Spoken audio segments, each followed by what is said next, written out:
सलाम, नमस्ते, सत श्री अकाल। मैं हूं रजा और आप देख रहे हैं रजाग्राफी की सबसे खास रिपोर्ट, अंतर्राष्ट्रीय प्राइम टाइम रिपोर्ट। एक वीडियो के अंदर पूरी दुनिया की तमाम बड़ी खबर आसान भाषा में आपके सामने। हजरत मोहतरम F-16 फाइटर जेट और एडवांस्ड टेक्नोलॉजी, अमेरिका के ज़्यादातर हथियार, आसान भाषा में बता रहा हूँ, अमेरिका के ज़्यादातर हथियार पाकिस्तान के पास हैं। पाकिस्तान F-16 फाइटर जेट इस्तेमाल करता है और अमेरिका ने उसको अपग्रेड भी किया है, उसकी अपग्रेड किट भी पाकिस्तान को दी है। और इसी तरह से डोनाल्ड ट्रंप की सरकार पाकिस्तान को हथियार अपने अप्रूव करती रहती है। पाकिस्तान का एक, समझ लीजिए, पाकिस्तान की एयरफोर्स अमेरिकी और दुनिया भर के फाइटर जेट के लिए क्लासरूम बन चुकी है। वहाँ सब कुछ जानकारियाँ लीक हो जाती हैं, वहाँ स्टडी की जाती है। पाकिस्तान उसको स्टडी के नाम पर जानता है, पहचानता है, जांच पड़ताल करता है, जासूसी करता है और मोस्ट इम्पॉर्टेंट चीज़ों को अपने दोस्त चीन के साथ शेयर कर देता है। इजराइल ने भारत को चेताया है।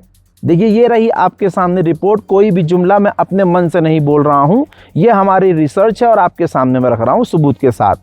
दोस्तों, खुद इजराइल की इंटेलिजेंस ने भारत को बताया है कि जो F-16 फाइटर जेट की जानकारी है, उसकी ख़तरनाक जानकारियों को निकालकर, एडवांस अमेरिकी हथियारों की जानकारियों को निकालकर पाकिस्तान चीन को दे रहा है।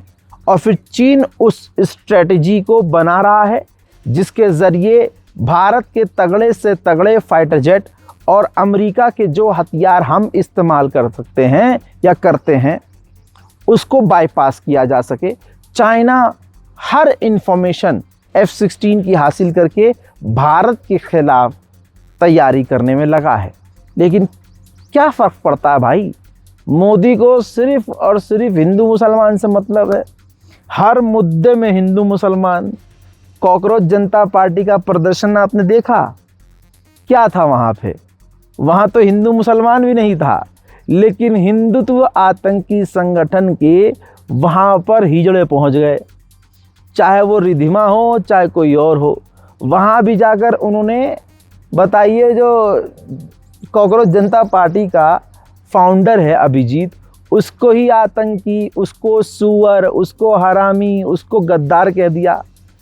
4 साल पहले एक लाइन कही थी मैंने और अक्सर मैं याद दिलाता हूँ आप लोगों को कि ये जो हिंदू बीजेपी वाले हैं ना, हिंदू संगठन वाले, भाई ये हिंदू पार्टी कोई नहीं है। ये प्रभु श्री राम के नाम पर, भगवानों के नाम पर एक बीजेपी की ही पार्टी है, लेकिन सामने से बीजेपी की नहीं है, भगवान के नाम पर है। ये राम का नाम लेंगे और पीछे से रावण और राक्षस वाला काम करेंगे। मैंने कहा था ना कि ये लोग सिर्फ मुसलमान के खिलाफ नहीं हैं, जो भी हक बोलेगा ये जाकर उसको गद्दार, आतंकवादी, देशद्रोही बोल देंगे। अल्हम्दुलिल्लाह, ये होना चाहिए था, जो हुआ है होना चाहिए था। अब आपको पता चला होगा किसान आंदोलन को ख़राब करने वाले कौन हिंदू थे, यही हिंदू संगठन वाले। अरे, अगर पेपर लीक हुआ और किसी मामले से कैसे जैसे ऐसे तैसे एक पार्टी बनी, कॉकरोच जनता पार्टी, तो उसमें तो हिंदू विरोधी, उसमें किसी भगवान का विरोध तो नहीं हो रहा था। फिर हिंदू संगठन का वहाँ काम क्या था? तब अब समझ में आया लोगों को कि ना ना ना ना, ये कोई हिंदू संगठन नहीं है, ये बीजेपी ही है। ये बीजेपी के गुंडे हैं जो भगवान के नाम पर आतंकवाद फैलाते हैं। लेकिन मुसलमानों को हमारे उलमाए दीन ने इस प्रोटेस्ट से दूर रहने को कहा। लेकिन फिर भी देख लीजिए, उलमाए कराम के मना करने के बावजूद मुसलमान ये कहाँ मानेंगी भाई, और लड़कियां कहाँ मानेंगी भाई। इनको तो आग लगी होती कि नहीं, कर देना, कुछ तो करना है ज़िंदगी में, यही करना है बस। या तो बुर्का उतार के करेंगी या बुर्का पहन के करेंगी, करेंगी ज़रूर। मना किया गया कि देखो भाई, बहुत सिंपल सी चीज़ है। आज के भारत में मुसलमान ऑलरेडी एक अपराधी माना गया है कि भाई ये अपराधी है। आप देखिए, हिंदू हिंदू का कत्ल कर दे, शोर नहीं मचता है, लेकिन एक मुसलमान हिंदू का कत्ल कर दे तो सारा हिंदू संगठन तिलमिला जाता है, पैंट में पेशाब निकल जाता है, चीख चीख कर हक देते हैं पैंट में। इतना बवाल काटते हैं।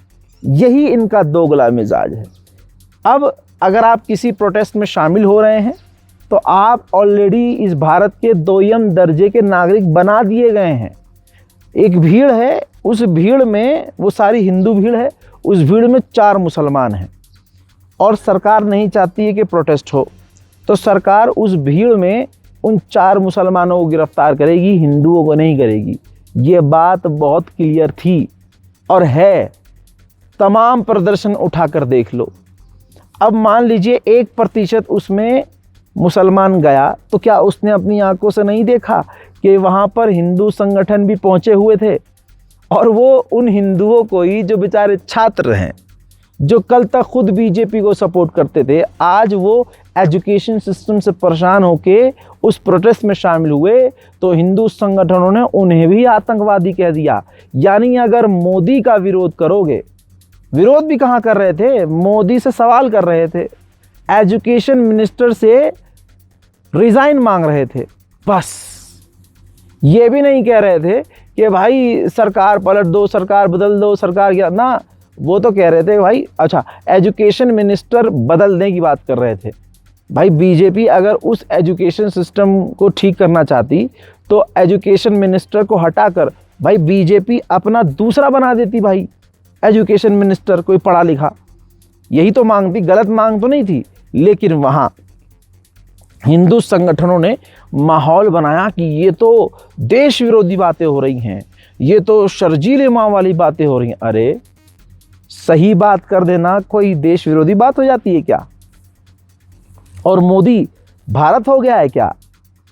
ये आवाम वहाँ की जेनजी ने जब सवाल किया तो आए बाएं शाएं टाएं होते नजर आए, लेकिन मुसलमानों को साफ बोला गया था, उलमाए कराम ने साफ कह दिया था इस प्रोटेस्ट से दूर रहना, सॉफ्ट टारगेट हो, मोदी सरकार सीधा तुम्हारे चूतड़ों में गोली मारेगी। याद रखना, जिस माहौल में, जिस आप मौके पर ये देख रहे हो कि अगर हिंदू कत्ल हिंदू का कर दे रहा है तो उस पर दूसरा हिंदू बोल नहीं रहा है, लेकिन एक मुसलमान हिंदू का कत्ल कर देता है जो कि गलत है और उसका एनकाउंटर भी हो जाता है, बवाल भी काटा जाता है, और एनकाउंटर होने के बाद भी इनके दिल शांत नहीं होते हैं। फिर मदरसों को बैन किया जाता है हिंदुओं को खुश करने के लिए। ये सब कुछ चल रहा है ना। लेकिन यही सब चीज़ें देखने के बाद हमारे आलिम दीन उलमाओं ने मना कर दिया कि ये जो कॉकरोच जनता पार्टी का प्रोटेस्ट है इससे मुसलमान दूर रहे। लेकिन इन लड़कियों को कौन समझाए भाई, बुर्का पहन के पहुंची हैं भाई कि हम तो जाएंगे, और जब गिरफ्तार हो जाएंगे तो इनके अम्मा अब्बा क्या रोएंगे कैमरे के सामने, हमारी बच्चियों को बचा। बच्चियों में तड़प ही इतनी ज़्यादा है, ना आलिम की सुन्नी, ना उलमाओं की सुन्नी है, ना अपने लीडर्स की सुन्नी है, ना मुस्लिम क्रिएटर्स की सुन्नी है, ना अपने घर के बड़ों की सुन्नी है, अपनी चलानी है बस। गिरफ्तार मैं कह रहा हूँ होती एक आध 2-3 गिरफ्तार लड़कियाँ, मज़ा आता, फिर देखते क्या होता। हद हो गई भाई, किसी की सुननी नहीं है। अरे भाई किसी को तो अपना बॉस मान लो कि भाई ये बंदा बढ़िया बातें बोलता है या ये आलिम दीन बहुत जेन्युइन बात बोलते हैं, लाओ मैं इनसे पूछ लेती हूँ इनका क्या कहना है, इस प्रोटेस्ट में शामिल हो। लोग मुझसे कह रहे हैं रज़ा भाई तुमने इस पर बयान क्यों नहीं दिया। भाई देखो, कोई भी किसी भी तरह की पार्टी सिस्टम के खिलाफ, किसी अपराध के खिलाफ, किसी अन्याय के खिलाफ बोल रही है, मैं फुल सपोर्ट में हूँ। लेकिन मुझे पता था कि अगर मैं खुल्लम खुल्ला इस सीजेपी को प्रमोट करूँ या कॉकरोच जनता पार्टी को मैं जाके प्रोटेस्ट में शामिल हो जाऊँ, स्पेशल रिपोर्ट बनाऊँ, तो भाई साहब दिल्ली पुलिस सबसे पहले मुझे उठाएगी कि भाई ये कर रहा है भाई प्रमोट, ये कर रहा है। क्योंकि भाई मैं मुसलमान हूँ, हिंदू अगर करेगा ना तो उसमें बवाल नहीं होगा, मुसलमान है तो वो जहर बना दिया जाएगा। और भाई मुझे देखना था और अभी भी देखना है कि ये जो एजुकेशन सिस्टम से लड़ने के बहाने ये जो एक पार्टी बनी, इनके और मुद्दे क्या है। भाई मैं मुसलमान हूँ, मेरी सबसे बड़ी मांग और मेरी सबसे बड़ा दुख, मेरी सबसे बड़ी तकलीफ़ ये है कि मुसलमान होना भारत के अंदर क्राइम बनाया गया है मोदी के द्वारा, हिंदुओं के द्वारा क्राइम बना दिया गया है। हमारा कोई भी त्यौहार हम मना नहीं सकते, हमारे त्यौहार पर यही आके अपनी अम्मा की तरह नाचेंगे, अपने पूर्वजों की तरह नाचेंगे, मस्जिद पर हमला करेंगे। हिंदुओं को खुश करने के लिए पुलिस प्रशासन मुसलमानों की मस्जिदों को तोड़ेगी, इमाम बारगाहों को तोड़ेगी, मुसलमानों के घरों को तोड़ेगी। भाई मेरी डिमांड तो यही होगी ना कि हमें जीने दिया जाए। तुम सरकारी नौकरी लो, तुम कुछ भी करो भाई, हमें जीने दिया जाए। तो मुझे तो ये देखना है कि ये जो पार्टी अब बनी है सीजेपी, इनके मैनिफेस्टो में मुसलमानों के लिए क्या है। मेरी नज़र में तो कुछ नज़र नहीं आया कि भाई इन मतलब मुसलमानों के लिए क्या है, कुछ भी नहीं है। तो यहाँ मैं रुक गया हूँ, विरोध नहीं कर रहा हूँ, खिलाफ नहीं हूँ। उनकी बेचारों की अपनी मांग है, ठीक है, लेकिन मुसलमानों की तरफ से मुझे दिख रहा है कि इसमें कुछ नहीं है। मुसलमान की कोई डिमांड है कि हमें नौकरी दो? नहीं।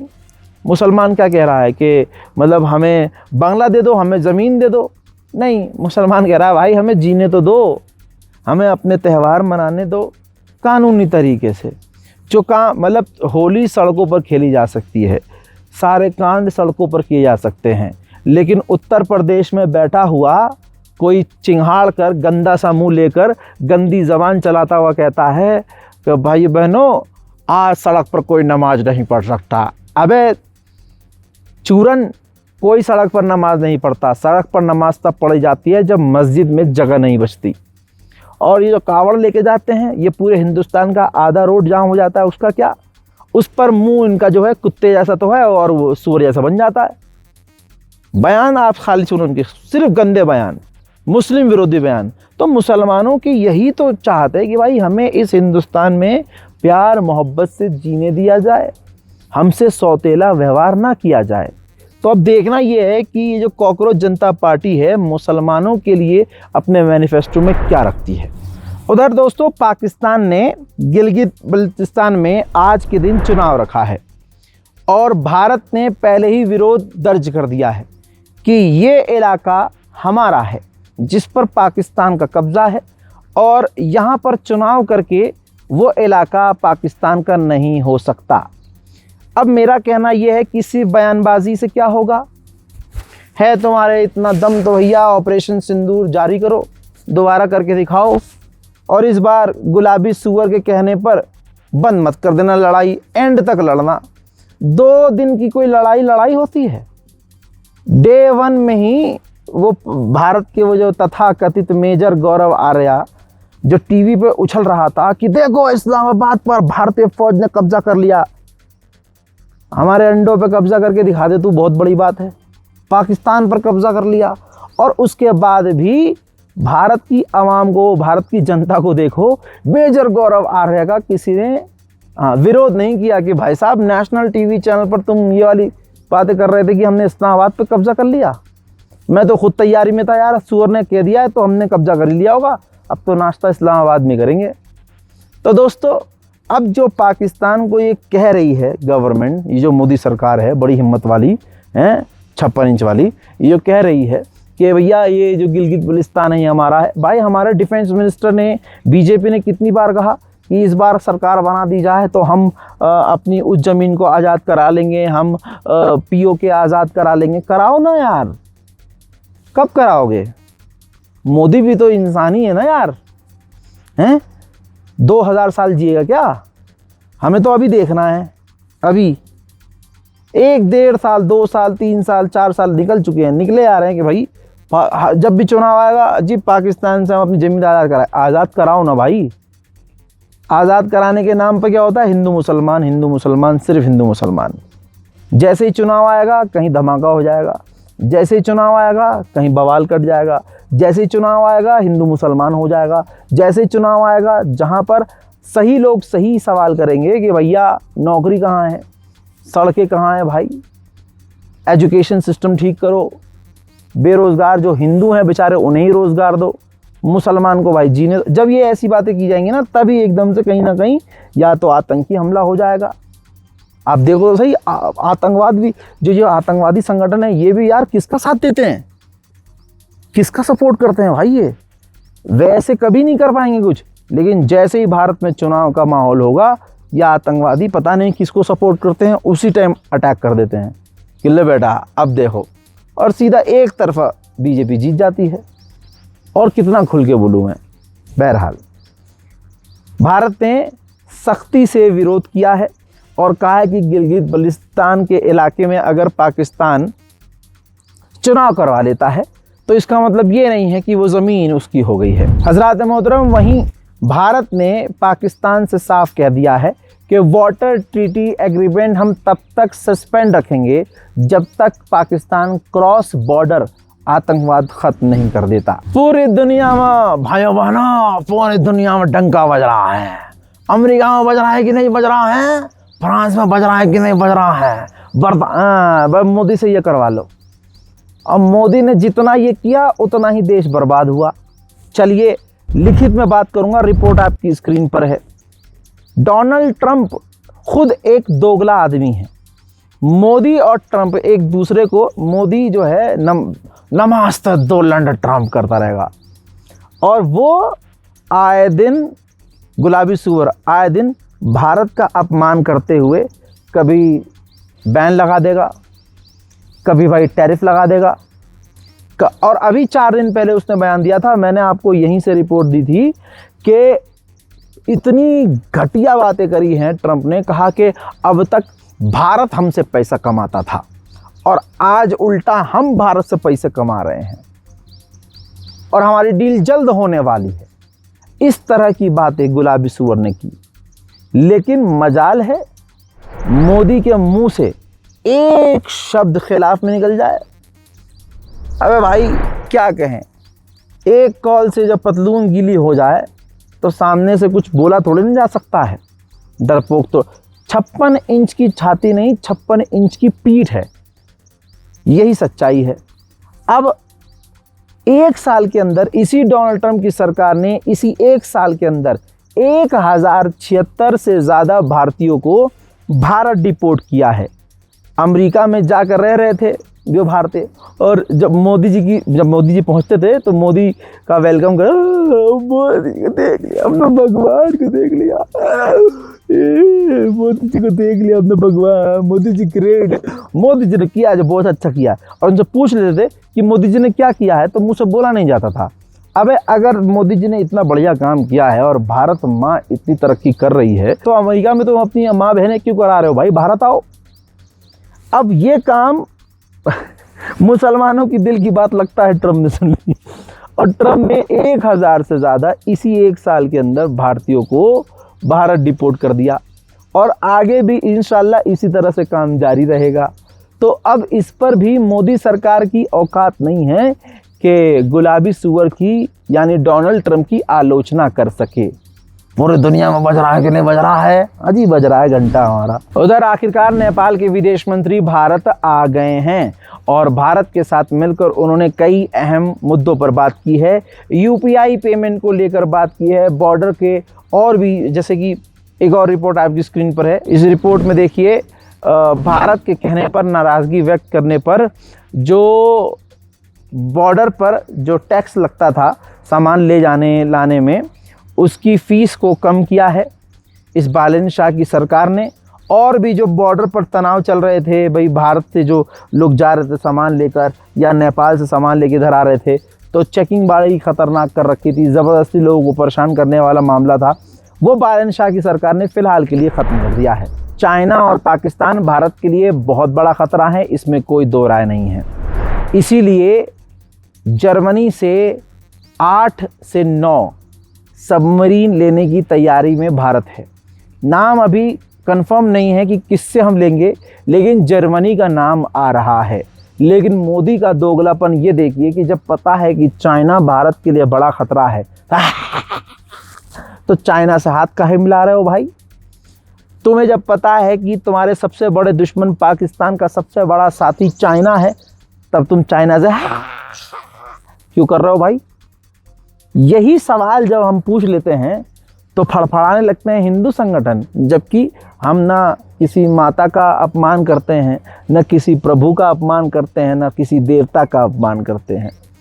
लेकिन हमें क्या पता, ये जब अपना भगवान मोदी को मान के बैठे हैं और मोदी से सवाल करने पर ये तड़प जाते हैं, तो अब हम क्या करें। इस वक्त तो पाकिस्तान की अमेरिका के साथ भाई साहब बहुत बन रही है। पाकिस्तान के अंदर जो अमेरिका की एम्बेसडर है उसने कहा कि स्ट्रॉन्ग अमेरिका पाकिस्तान के लिए बहुत अच्छा है और स्ट्रॉन्ग पाकिस्तान अमेरिका के लिए बहुत अच्छा है। सोचिए हमारा कितना बेड़ा गर्क हुआ है, हमारे मुल्क के लिए कौन साला पनौती ऐसा बना और कौन सा इंसान ऐसा पनौती बन गया कि कल तक जो अमेरिका हमारा साथ देता था, आज वो अमेरिका मुंह से मुंह हमारे दुश्मन इस पाकिस्तान के साथ मिला रहा है। हजरात, पाकिस्तान ने कोशिश की बलोच लड़ाकू संगठन और एक माजिद ब्रिगेड, इन दोनों संगठनों को, जो पाकिस्तान के संगठन हैं, पाकिस्तान ने कोशिश की कि इंटरनेशनल टेररिस्ट लिस्ट में इनको डलवा दिया जाए यूएन में बोलकर, लेकिन आपको बता दूं कि अमेरिका ने मना कर दिया, रिजेक्ट कर दिया कि नहीं, इन दोनों संगठनों को आप आतंकी लिस्ट में नहीं डाल सकते। वहीं सबसे बड़ा अपडेट ये भी है कि तुर्की के विदेश मंत्री बांग्लादेश के दौरे पर आने वाले हैं। यानी बांग्लादेश, जिसको कल तक कोई नहीं पूछ रहा था, आज वो पाकिस्तान के करीब, आज वो चाइना के करीब, अब वो तुर्की के करीब भी हो जाएगा। लेकिन अगर टकराव उसका किसी से होगा तो अपने पड़ोसी भारत से होगा। हमारे भारत की विदेश नीति का बेड़ा गर्क कितना है कि अगर आप ईमानदारी से आंख बंद करके ज़रा मैप को सोचिए और चारों तरफ नज़र डालिए तो हमारे सभी दुश्मन बने हुए हैं। म्यांमार हमारा सगा नहीं, चाइना हमारा सगा नहीं, पाकिस्तान हमारा सगा नहीं, अज़रबैजान हमारे ख़िलाफ़, तुर्की हमारे ख़िलाफ़, बांग्लादेश हमारे ख़िलाफ़, नेपाल हमें आंख दिखा रहा है। हमारा दोस्त कौन है पता है इस वक्त? सिर्फ तालिबान, अफ़गानिस्तान। और ये तालिबान कौन है? जिसे योगी मोदी खुलकर गालियां बकते थे, आतंकवादी कहते थे। योगी तो दांत निकाल निकाल के, मुंह बना बना के विपक्ष को तालिबान समर्थक कहा करते थे, ये तालिबान को सपोर्ट कर रहे हैं। अब यही सरकार तालिबान को दवाइयाँ, तालिबान को एम्बुलेंस, उसको खुश करने के लिए तालिबान के साथ डील, तालिबान का अफसर यहाँ दिल्ली में बैठा हुआ है, एम्बेसी खोल ली गई है। यानी हमारे जितने अच्छे अच्छे दोस्त हो सकते थे आज सब हमसे दूर हैं। जिन्हें हम आतंकी कहते थे आज उनको आतंकी कहकर थूक कर चाट लिया गया है। दोस्तों, गोरखा रेजिमेंट को कौन नहीं जानता। नेपाल की ये गोरखा रेजिमेंट पहले हमारे साथ काम किया करती थी, भारत के साथ काम किया करती थी। भारत में नेपाल के युवा खुद आकर गोरखा रेजिमेंट में भर्ती लिया करते थे, लेकिन बहुत सारी चीज़ें ऐसी हुई जिसके बाद अब गोरखा रेजिमेंट हमारे यहाँ कम हो गई। जैसे मोदी सरकार एक 4 साल का वो एग्रीमेंट वाला खेल खेलने लगी कि भैया 4 साल के लिए आप हमारी फ़ौज में आओ और काम करो। अब जो फ़ौज में भर्ती होता है वो तो अपनी ज़िंदगी और मौत सब नाम कर देता है कि भैया अब अपनी इस देश के लिए मर जाना है। अब जब कोई सेफ्टी, सिक्योरिटी और फ्यूचर सिक्योर नहीं होगा तो फिर कौन आएगा? वो भी नेपाल से कौन आ रहा है? जिसके बाद हमारी गोरखा रेजिमेंट कमज़ोर हुई और ब्रिटेन ने फ़ायदा उठाया। ब्रिटेन ने अपने मुल्क में गोरखा रेजिमेंट बनाकर तैयार कर ली और ब्रिटेन के किंग ने उन गोरखा रेजिमेंट से मुलाकात की और उनसे कहा कि हमें फ़ख्र है कि आप हमारे यहाँ हैं और हमारे फ़ौज के साथ हैं।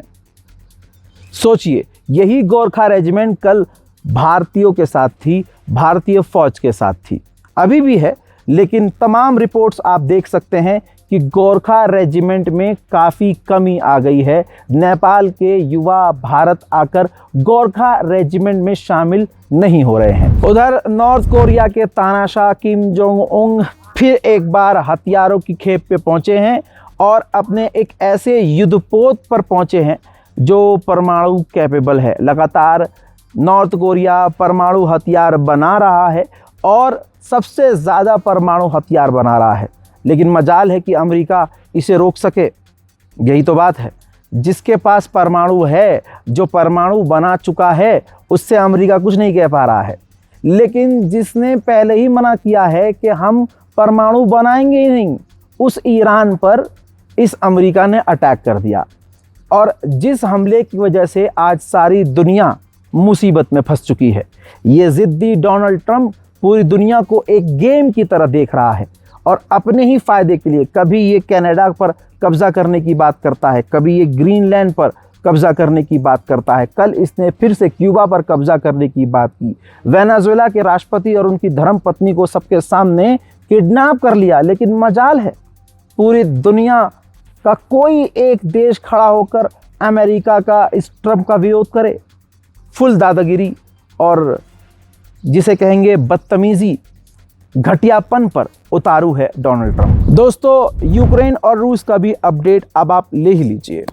दोनों देशों के बीच कैदियों की अदला बदली हुई है। 185 यूक्रेन ने रूसी सैनिकों को आज़ाद किया है और ऐसे ही 185 यूक्रेनी कैदी को रूस ने अदला बदली करके आज़ाद किया है। दोनों के बीच अभी जंग बढ़ रही है, रुकी नहीं है। दोनों देश एक दूसरे पर बड़े हमले कर रहे हैं। वही मेरे दोस्तों, रूस अपनी राजधानी मॉस्को और मॉस्को में मौजूद जो ऊंची इमारतें हैं उनकी छतों के ऊपर एयर डिफेंस सिस्टम तैनात कर रहा है। यानी कि यूक्रेन चाहता है कि जल्द से जल्द ये जंग ख़त्म हो, क्योंकि सर्दियां आ रही हैं और अगर यूक्रेन और रूस में ज़बरदस्त सर्दी आती है तो ऐसे में यूक्रेन रूस से अगर लड़ता है तो यूक्रेन को बड़ा नुकसान हो सकता है। लेकिन ऐसा भी नहीं है कि यूक्रेन किसी भी हालत में कमज़ोर है। यूक्रेन ने रूस में 200 और 250 किलोमीटर अंदर घुस कर हमले किए हैं। हजरात, यूरोपीय यूनियन ने बड़ा खुलासा किया है कि रशिया पूरे यूरोप में सैटेलाइट जैम कर रहा है। यानी यूरोप रूस को अपने लिए ख़तरा देख रहा है कि रशिया पूरे यूरोप के लिए ख़तरा बनता जा रहा है। और क्यों ना बने, ये पूरा यूरोप मिलकर रूस के पीछे पड़ा हुआ है। यही यूरोप है, यही वेस्टर्न देश हैं जो यूक्रेन को फंड कर रहे हैं। पिछले 4 से 5 साल हो चुके हैं लगातार यूक्रेन को पैसा कौन दे रहा है? यही यूरोपियन देश दे रहे हैं। और जब रशिया यूरोप पर भड़कता है तो इनका रोना निकलना शुरू हो जाता है। रशिया के यमन के इलाके में यूक्रेन ने रूस की ऑयल रिफाइनरी को तबाह कर दिया। वहां कुछ बचा नहीं है। तस्वीर आपके सामने।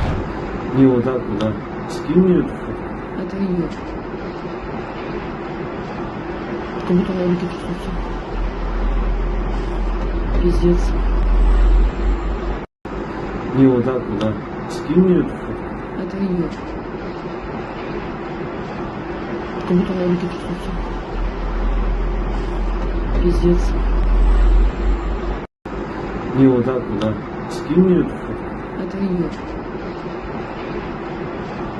Как будто она летит в лицо. Пиздец. हजरत मोहतरम, रोमानिया के पोर्ट पर एक ड्रोन जाकर गिरा और धमाका हुआ। रोमानिया ने 1 सेकंड नहीं लगाया, रशिया पर इल्ज़ाम लगा दिया कि ये जी ड्रोन जो आया है ना हमारे पोर्ट पर, ये रूस का है। लेकिन जब जांच पड़ताल हुई तो पता चला कि वो ड्रोन रूस का नहीं बल्कि यूक्रेन का था। बस इसके बाद सबका मुंह बंद हो गया। भैया, तुर्की का एक छोटा जहाज़, समुद्री जहाज़ ब्लैक सी के अंदर से गुजर रहा था। अचानक उस जहाज़ पर हमला हुआ, एक तुर्किश मारा गया, 4 घायल हुए। बड़ी बात यह है कि ये पता ही नहीं चल रहा कि वो अटैक किया किसने था। हजरात, जो ज़ेलेंस्की बड़ी बड़ी बातें करता है, उसने ओपन लेटर लिखा था व्लादिमीर पुतिन को, रूस के राष्ट्रपति को, और मिलने की डिमांड की थी, मिलने की चाहत रखी थी कि मैं आपसे मिलना चाहता हूं, मिलकर हम बातचीत कर लेते हैं। जिसके बाद व्लादिमीर पुतिन ने साफ इनकार कर दिया और कह दिया कि मेरे पास ऐसी कोई वजह नहीं है जिस वजह से मैं तुमसे मिलूं। जिसके बाद ज़ेलेंस्की तिलमिला गया, भाई ईगो हर्ट हो गया। ज़ेलेंस्की ने फिर ओपनली कहा कि रशिया ने बातचीत और जंग के बीच जंग को चुना है और हमें अप्रूवल दिया है कि हम अब अगला हमला रशिया पर प्लान करें। रूस के राष्ट्रपति व्लादिमीर पुतिन ने डोनाल्ड ट्रंप की तारीफ करते हुए कहा कि उनके साथ धोखा हुआ पिछले चुनाव में। अगर पिछले चुनाव में उनके साथ धोखा ना होता तो उस वक्त ऐसे हालात बन जाते कि आज हमारी जंग यूक्रेन के साथ नहीं हो रही होती।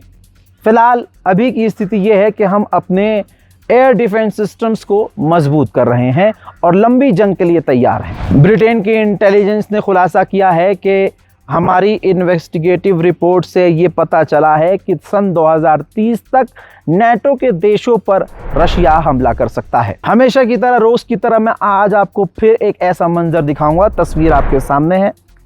यूक्रेन के बड़े बड़े अफसर, आला अधिकारी, टॉप के कमांडर सड़कों पर घूम रहे हैं यूक्रेन के, और जो भी उन्हें नौजवान दिख रहा है, जो भी उन्हें दिख रहा है कि हाँ ये जवान लड़का है, उसको, यहाँ तक कि टीन एजर्स भी, 18, 19, 20 साल के लड़कों को भी ज़बरदस्ती किडनैप करके, जी हाँ, गाड़ी लेके जाते हैं ये मारुति की तरह, दोनों साइड से गेट खुले हुए होते हैं, और उनको ज़बरदस्ती उठाकर गाड़ी में डालकर फौज में भर्ती करने के लिए लेके जा रहे हैं। ये यूक्रेन का हाल है। इन तमाम मामलों में फ्रांस का जो रवैया है वो ठीक है। फ्रांस की कोशिश है कि ये जंग ख़त्म हो जाए। फ्रांस के राष्ट्रपति इमैनुअल मैक्रोन ने कहा कि वक्त आ गया है कि यूरोप के जितने भी देश हैं वो टेबल पर आकर बात करें और इस जंग को ख़त्म करने की कोशिश करें। अभी 2 दिन पहले यूक्रेन का एक हमला हुआ। यूक्रेन ने खुद वो हमला किया था। जो अज़रबैजान का एक जहाज़ था समुद्री, उस पर हमला किया, जिसमें 5 अज़रबैजान के सेलर्स, जो मछुआरे हैं, वो मारे गए। उस जहाज़ पर कोई हथियार नहीं था, उस जहाज़ पर कोई फ़ौज नहीं थी। अज़रबैजान का वो एक नॉर्मल जहाज़ था जिस पर यूक्रेन ने ड्रोन हमला किया। अब आप सोचिए कि क्या दूध का धुला यूक्रेन है? यूक्रेन भी रशिया की तरह कहीं भी हमला जिस पर शक होता है उस पर ड्रोन दाग देता है। इसी तरह से नेटो ने भी रूस को भड़काने वाला पूरा काम किया है। बाल्टिक सी के अंदर नेटो ने ज़बरदस्त मिलिट्री ड्रिल शुरू कर दी है, जिस पर रूस की पूरी नज़र है। हज़रात मोहतरम, अंतर्राष्ट्रीय प्राइम टाइम रिपोर्ट में आज और अभी के लिए इतना ही। इस रिपोर्ट को शेयर कीजिए। जय हिंद।